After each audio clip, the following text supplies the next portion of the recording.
Have I told y'all this? I'm Nelda Spell Mitchell. This is a collection of stories I've written about my life and my husband's and our family. If you want to get your own books, just check with Amazon. There's 2 books. Have I Told Y'all This by Nelda Spell Mitchell, and they will put it in the mail and send it to you. Today I'm going to read you Never Boat Fish Downstream from Your Pickup Truck. That was one of my first experiences with my husband camping. Dennis was good and tired of hearing my pleas, begging him not to go on fishing and hunting and fishing and camping. That was his lifelong custom. It was established way when he was an infant. On one of his first fishing camping trips with his family to Stone County relatives, that's south of here on Red Creek, the milk supply didn't last as long as the trip. So when he was carried back to Uncle Eli Rawls's house, Dennis handed over his empty baby bottle with the instructions, "Fill her up, Aunt Anna." The family always had a big laugh about that. He could swim before he could walk. Dennis's birthday is September the 27th. This gave him the entire summer before his first birthday to learn to swim in Mitchell Branch that flows pure, crystal, ice-cold water over a beautiful white sand bottom at the foot of the hill below their house. The word Mitchell is a local synonym for the word fishing and the word swimming. True Mitchells, the ones born with Mitchell blood flowing in their veins, can't remember when they weren't able to swim, nor can they remember the first fish they ever caught. Some have been accused of having webbed feet, fins, and gills, but some summertime skinny dipping has mystified this tale. Politicians and visiting revival preachers would begin conversations with, "And which one of the Mitchells are you? When I drove up and saw that big patch of bamboo out yonder, I said to myself, a Mitchell has got to live here with that many fishing poles growing." Well, if there's anything that means opposite, that's what I am. Maybe not entirely, but as a child, I got to go to Oakwood's Creek swim hole in the little creek below our house. Once I even walked all the way across it on tiptoes at the widest spot that was 10 feet across. My sister Vivian was braver. She made a life preserver and learned to dog paddle with it. She sewed an empty, tightly closed gallon syrup can in each end of a fertilizer sack, and it worked good. I tried it a few times. I could dog paddle with it as long as I kept my feet on the bottom. My sister Jane later earned the distinction of being the only student to fail swimming lessons and physical education classes at Mississippi State College for Women. There was one bamboo fishing pole with a rusty brim hook on the line that lay above the rafters in Daddy's shop all my childhood. On rare occasions when someone passed our house with fishing poles, Mother would be reminded of her sermon based on the commandment, "Those that fisheth goeth straight to the poorhouse." Well, camping as recreational sport had not received any couth. It was necessary to accommodate the fishermen. Therefore, the meagerest of supplies and equipment was utilized. In the early 1960s, Dennis's brother Tony and Tony's friends Ellie Hinton and Dick Holloman had outgrown their primitive camping and graduated to what they called the Cadillac style of camping. They bought a discarded school bus, removed the seats, and converted it into a camp house. 4 army cots lined the back walls. If all 4 were unfolded at the same time, they formed a double-length double bed. When 4 persons slept there, the 2 in back had to sleep head to head with the 2 in front. This was essential so the 2 in back could relieve themselves out the back door. Otherwise, they'd have to crawl over the 2 in front, risking putting a hand or a knee in the wrong place. The driver's seat and steering wheel were replaced with a 4-burner apartment butane gas stove. Directly in front was a small homemade table.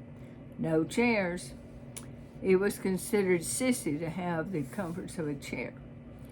If one wanted to sit, he squatted over a bait bucket or on an ice chest.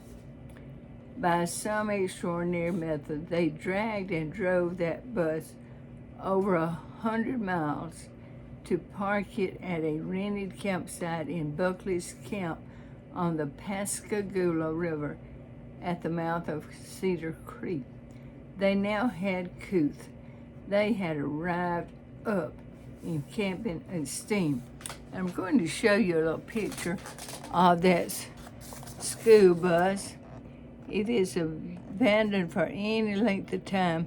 You can see the vines will grow up all over it, be a mess. It was such a nasty looking place.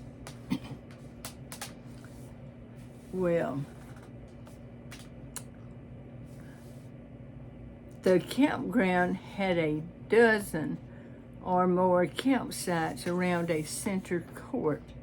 There was a string of 40-watt electric light bulbs down this courtyard and a cold water faucet at each end for fish cleaning. The faucets converted to showers with the addition of carry-your-own water hoses. A 6-hole outdoor toilet was recessed into the swamp on one side of the campground with a path leading to each end of it. On one end said ladies, the other said men. The fundamental purpose of the signs was not to indicate the sex of the user, but rather to warn the urgent user which seats would be wet. To keep from seeming to stare into neighboring cabins, the 3 men had strung a series of curtains down each side and across the back of the school bus on hay baling twine. Whenever there were ludicrous activities out front, a towel was draped over the sun visors, forming a form of curtain there. Dennis had been invited on several fishing trips to this Pascagoula River, returning each time with praises of how superb the custom-made camp was and how it surpassed primitive camping. Very few alligators were ever seen.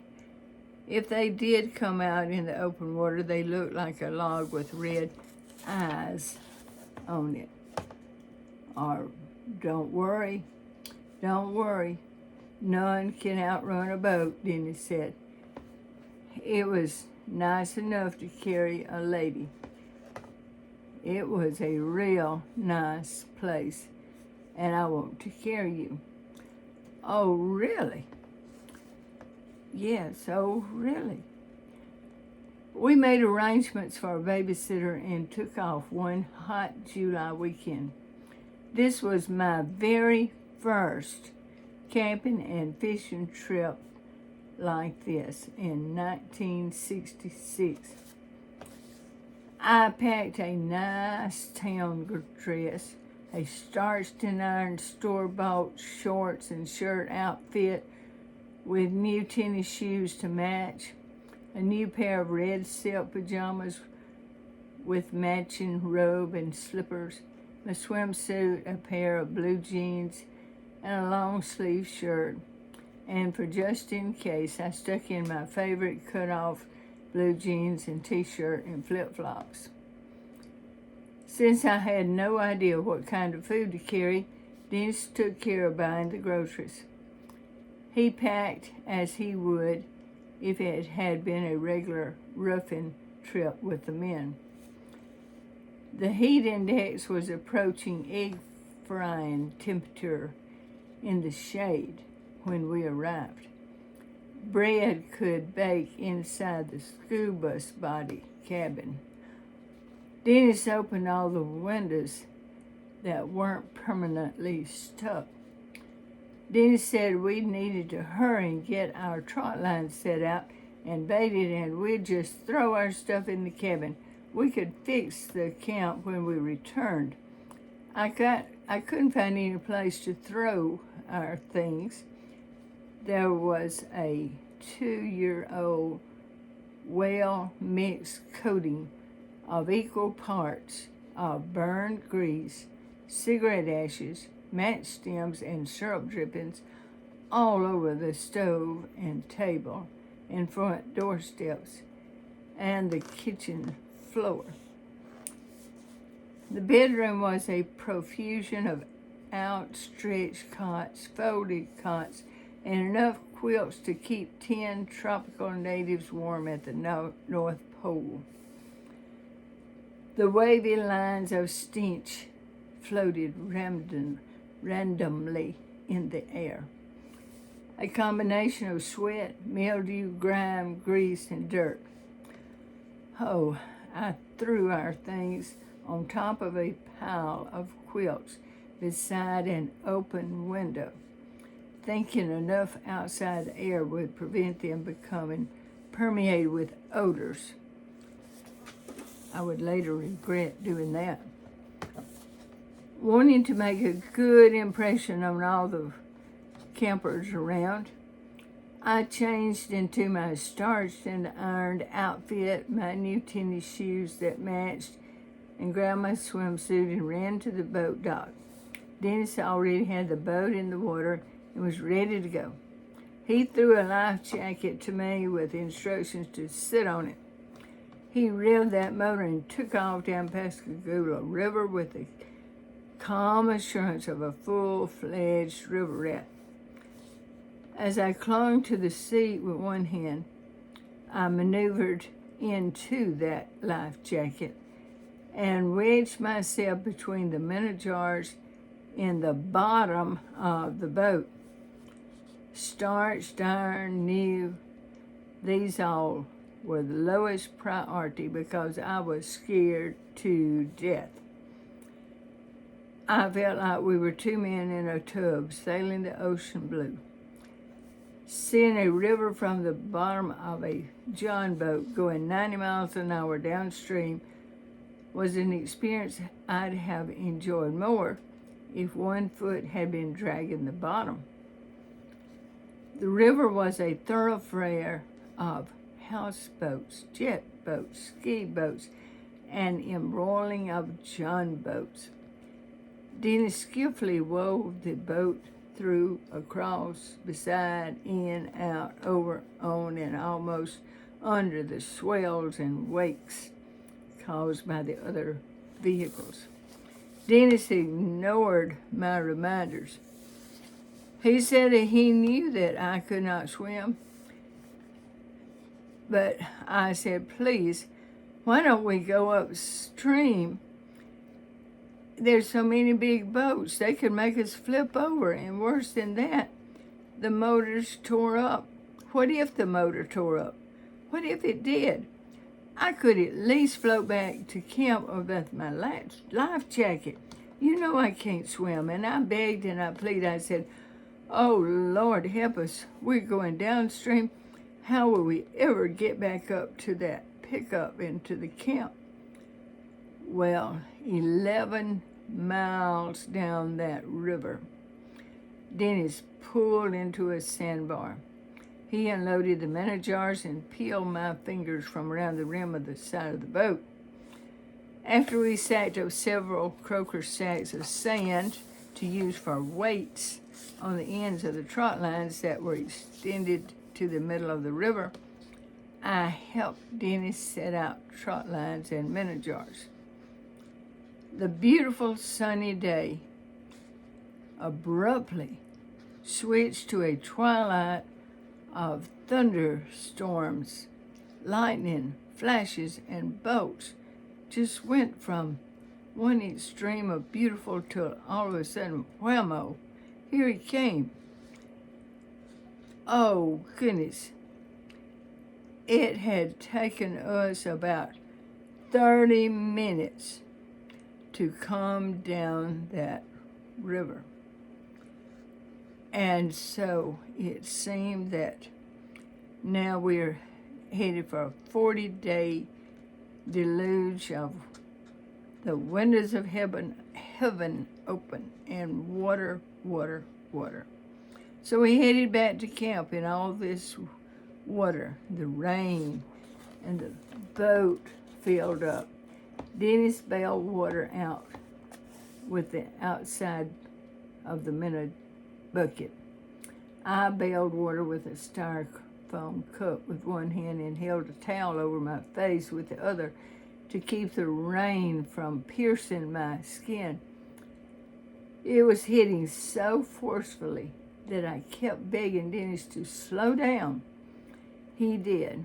It didn't help, so he went as fast as that 15 horsepower motor would go. Other boats were zipping past us as if we were treading water. About the time I decided we were treading water and that we'd have to sit there in that boat in the middle of that river and ride out the storm, the camp came into sight. That old school bus body looked good in the light of those 40-watt bulbs. Oh, it would feel so good to get inside there where it would be warm and dry. We took a hose pipe shower under the outside faucet, clothes and all. The wet well water felt warm to our frozen bodies. The rain stopped, and 1,000 crickets and frogs started their all-night singing convention. The interior of the school bus was dark. Dennis said we couldn't use a flashlight because we'd need it to run the trot lines about 10 o'clock that night and the next one, that after our eyes adjusted, we could be fine. Plus, we could open the curtains. I started opening curtains. They were wet, sopping wet. I dreaded feeling for the Piggly Wiggly brown paper bag that served as a suitcase. My red silk pajamas were the driest things in it. Somehow they didn't seem quite appropriate and felt clammy to my skin. Dennis taught me a lesson in the appropriate use of the English language as he searched for matches to light the stove and only found one politician's folder of damp ones that wouldn't strike. We'd have moon pies and RCs for supper. I had never slept in a wet, smelly bed with wet, smelly quilts to cover, and I didn't that night either. Dennis decided against running the trot lines that night since we didn't have any dry clothes to wear and I was so miserably cold. We went to bed early. Finally, my bladder rang the morning alarm and I thought, I carried Dennis's watch to the light outside, and it was 10:30 p.m., and there I thought it was morning. Oh, well, the next morning the sun did come up on schedule. Thank goodness. The previous night's experience added a new dimension to my appreciation of sunshine. When we went to check our trot lines, we left every bush around the camp smothered in wet quilts, mattresses, and clothing to dry. It looked like Ma and Pa kettles on wash day. We checked our 10 trot lines and put our 3 catfish in the ice box. 10 trot lines, only caught 3 fish. And we started back upstream to the camp. Dennis started my language lesson again. He was motivated by the motor sputtering. It was the water pump. It quit running. Our boat was smack dab in the middle of the river, 11 miles downstream. Dennis started paddling upstream toward the bank.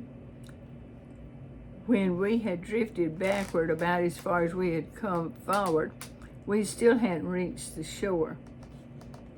An old fella in a John boat with a 3-horsepower motor pulled along beside us and asked if he could tow us back to camp. Dennis really hated to put such a strain on the man's small motor, but all the priests and Levites were moving to the far side of the river as they flew by in their big motor luxury crafts. This old man was our best offer, so we tied on. A turtle walked along the bank, played hide and seek with us, and beat us back to camp. I put on that nice town dress, and we took off with like a ruptured duck for Pascagoula, the town of Pascagoula, to get to a motor repair shop before it closed at noon. An airplane flying overhead was playing hide and seek with us, and we beat the airplane to town. Our luck was turning around. The shop was still open, thank goodness. They repaired the water pump. We ate a store-bought hamburger and bought a flashlight battery and a box of matches. The drive back to the camp was smoother. Our flight into town had knocked the edges off the potholes and ruts and mud wallows. The afternoon was uneventful. Dennis baited his trot lines. He swam, and I just sat on the edge of a sandbar. We baited the minnow jars with cornmeal. That night, we ran the trot lines at 10 o'clock. I sat in the center of the boat and held the flashlight for Dennis. He crouched on the front seat and pulled the line across his knees. My fear of snakes kept swinging the flashlight in an arc around the boat. Each time the light beam left his legs, Dennis gave me a mini lesson with emphasis on the appropriate way to comply with his instructions on the correct way to hold a flashlight for a trot line runner. He assured me that the only snakes that we would probably encounter were the ones who had been greedy enough to swallow fish on our trot lines hooking on. Well, my involuntary fear reactors couldn't quite trust his experience. I kept seeing a red reflector at the water line across by the bank. Then as we got closer, my reasoning kicked into gear, and I commented about there being a red reflector not far behind Dennis, and there was not a boat attached to it, but It looked like he was on a log. Dennis assured me that boats do not have reflectors as a general rule. Then his thinker kicked into gear, and he grabbed the flashlight out of my hand and swung around, and before I could focus my eyes, he had dropped the trot line, crawled back to the motor, and had us halfway to the next line before he slowed down and spotlighted the shoreline. When his beam stopped at that red circle, he asked as calmly as if he were offering me a Coca-Cola, "Do you want to see an alligator?" Well, we didn't run any more trot lines that night. Sunday morning, Dennis cooked our breakfast in the school bus kitchen. He fried eggs sunny side up. Due to the absence of forks, we sopped them up with damp white light bread. It was hard to hem them up on the paper plates. The paper plates were the super thin kind, as we were trying to wedge them on our knees as we wedged our fannies on the front bumper of the truck to have a place to sit due to the absence of chairs.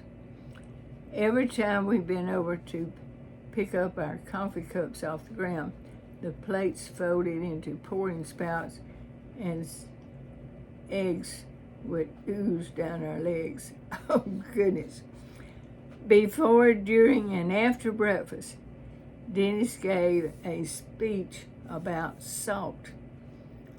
His major points were: we had no salt, the previous campers should have left salt, his wife should have thought about bringing salt. He couldn't think of everything.